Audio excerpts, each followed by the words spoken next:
dropped you so much. Why do I have a spoon here? We don't have a gallon. Oh, okay, let me start again. Have you ever read a book that dropped you so much that you felt that you were one of the characters in the book? And you brought the feelings with you in your environment and you start taking it out on those around you? Well, that happened to me.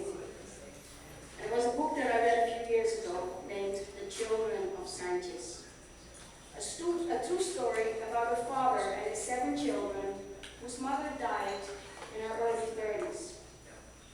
The story took place around 1950 in the slums of Mexico City.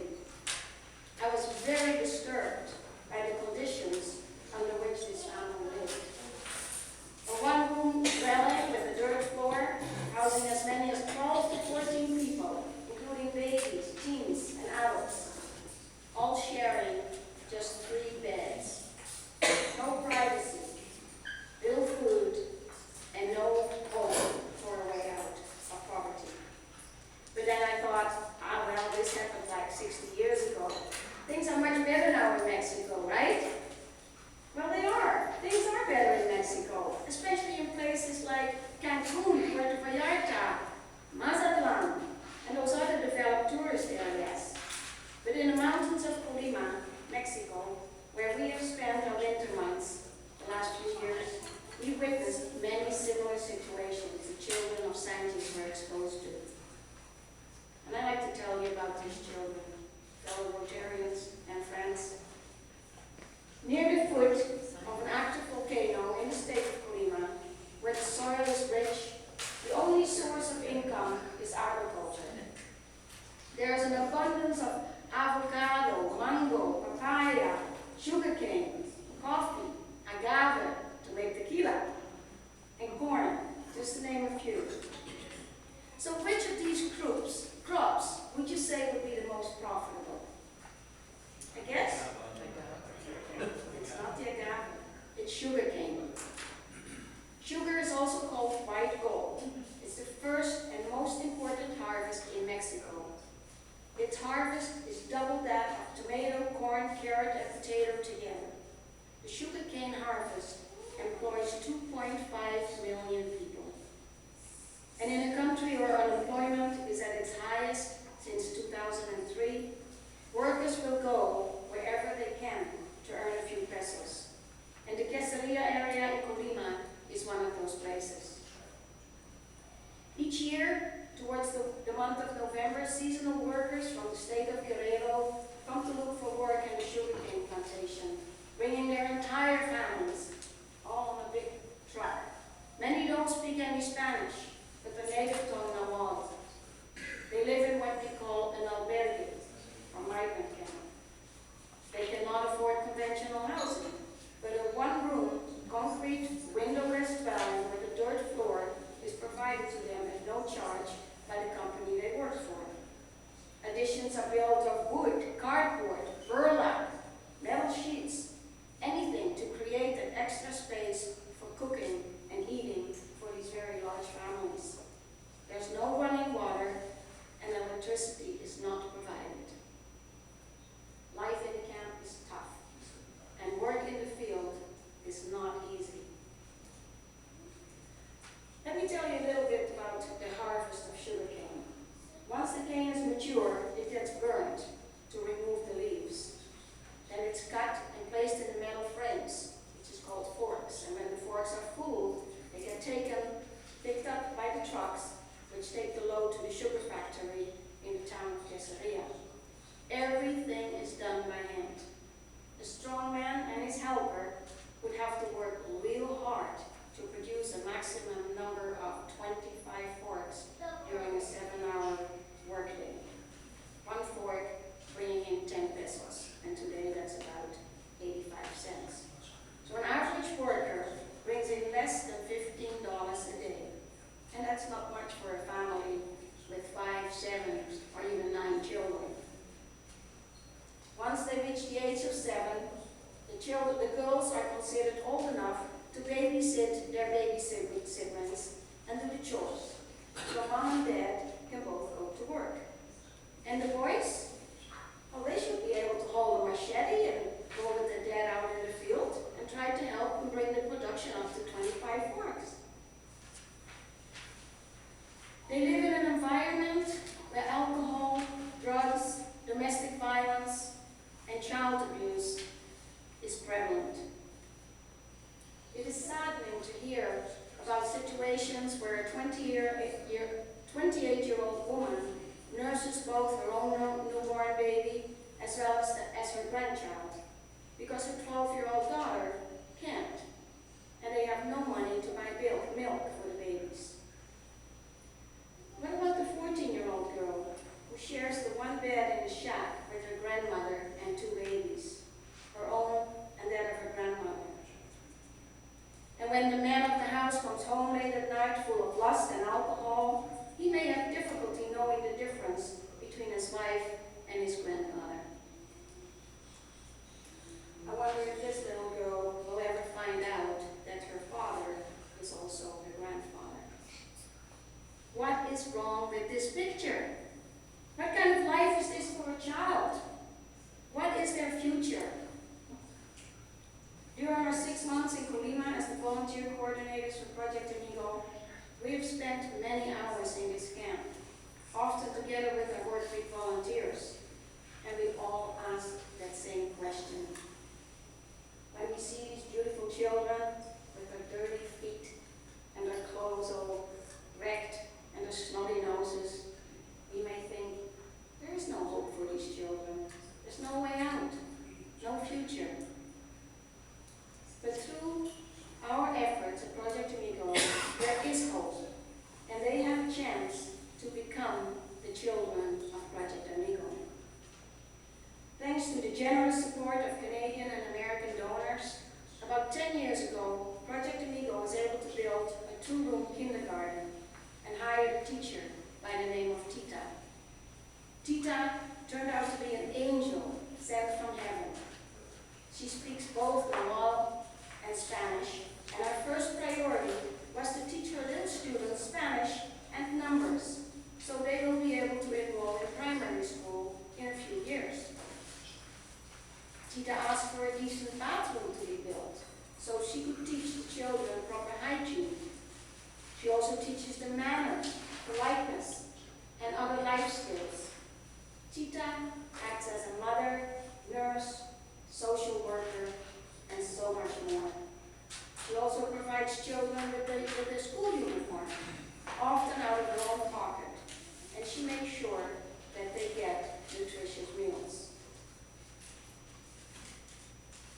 When our volunteers visit the camp in Quesaria, they give these little children their full attention, their love and hugs, and see their little faces brighten up.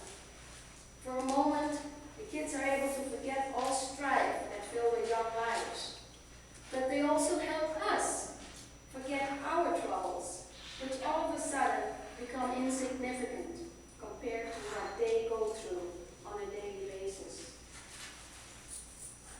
But what happens when the family returns to Guerrero in June? Will the children forget everything that they have learned? Will they go back into that same cycle of poverty? Or will they be able to come back to Quesaria and build a better future their parents are all hoping for? After several years of lobbying and letter writing by Project Amigo, asking for a primary school in the camp, the Mexican government finally agreed to build a 2-classroom building for grades 1 to 6. Now, the same children who have been prepared by Tita will be able to enroll in primary school. But there are still challenges to overcome. First, there is the cost of school supplies, books, adequate clothing, lunches, and other expenses their parents cannot afford. The second challenge is to create incentives to keep the kids in the classroom instead of babysitting, cooking, or working in the field, cutting cane. Thanks to an excellent scholarship program that Project Amigo has developed in this and several other schools in the state of Colima, over 300 children from the poorest families are able to go to school and also participate in cultural programs. volunteers Heather from St. Albert discovered a young child with cerebral palsy living more or less like a vegetable, she acted and she arranged for funding for a special education teacher. Her name is Frances. And Frances is a former scholar of Project Amigo. In less than 6 months, Frances has helped this young boy turn into a person full of smiles and zest for life, who may be able to walk one day. This is what Project Amigo is all about. It's about empowering the poorest of the poor, getting themselves out of poverty. It's about education, offering scholarships and support to bright students. It's about sponsors and volunteers who help us during the winter work weeks to achieve our goals and those of the students.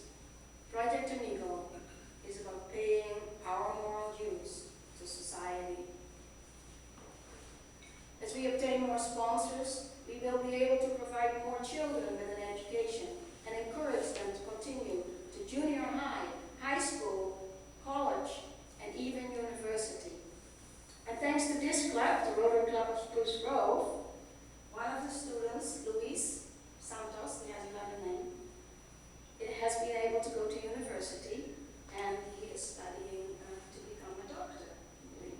So those are one of the wonderful success stories, and he is just a beautiful kid with a beautiful story. To date, more than 30 of our scholars have completed university, lifting not only themselves, but their entire family out of poverty. 4 students from the Caesarea migrant camp are now enrolled in junior high and high school in the nearby town, and more are following. One of these students actually succeeded to make it to university, the first one from the camp. We're very, very proud of him. And when more children in a family are accepted in the program, their parents are starting to realize that there is a future for them and their children.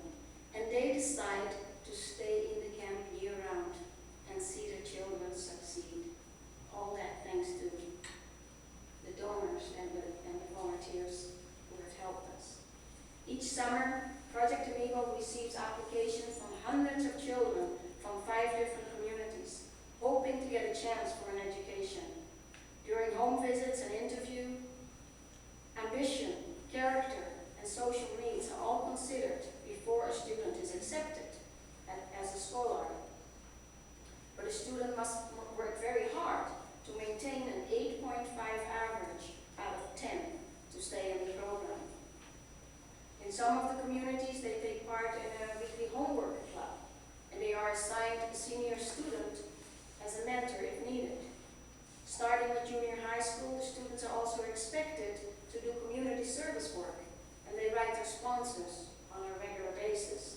I trust that you'll be getting a letter from Luis at least once a month or so. Yeah.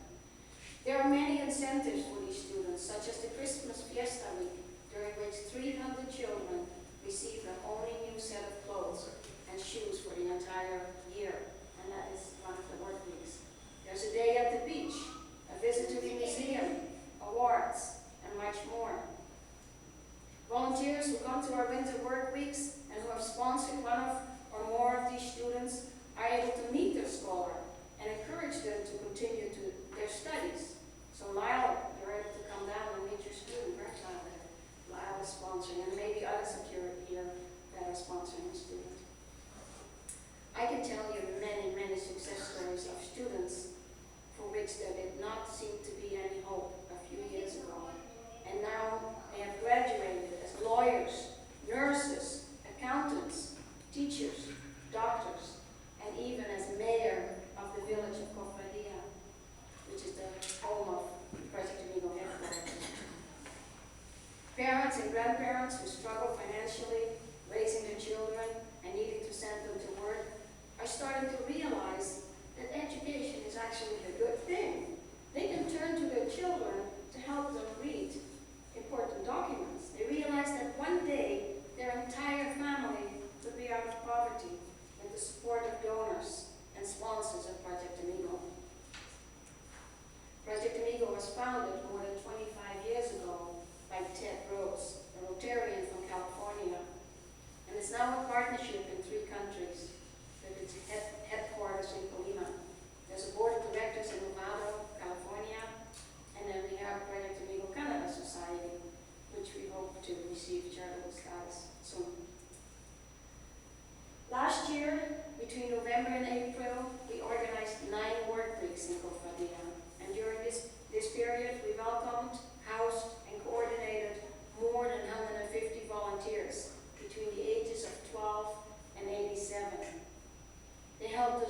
will sort and deliver thousands of fun children books to schools in Colima and read with hundreds of children. They checked more than 11 pairs of eyes, administered fluoride treatment to students. They installed computers in an orphanage in Colima. They hugged and played with hundreds of children who all compete for the little bit of attention at home. They moved dirt, painted fences, and they laid sod. They organized several used clothing distributions. They organized a Christmas fiesta and a beach party for 300 children and worked side by side with junior high and high school students, praising the work and encouraging them to continue. They visited the students' humble homes and met their proud parents. These work weeks are a life-altering experience, and we encourage anyone who is interested in hands-on service to join us next season. And when we return next winter in October to Colima, and we see the faces of poverty and the children and the migrant workers, I will once again be reminded of the children of Sanchez. But knowing that there's hope for these children, we need to empower them to change the future and becoming the children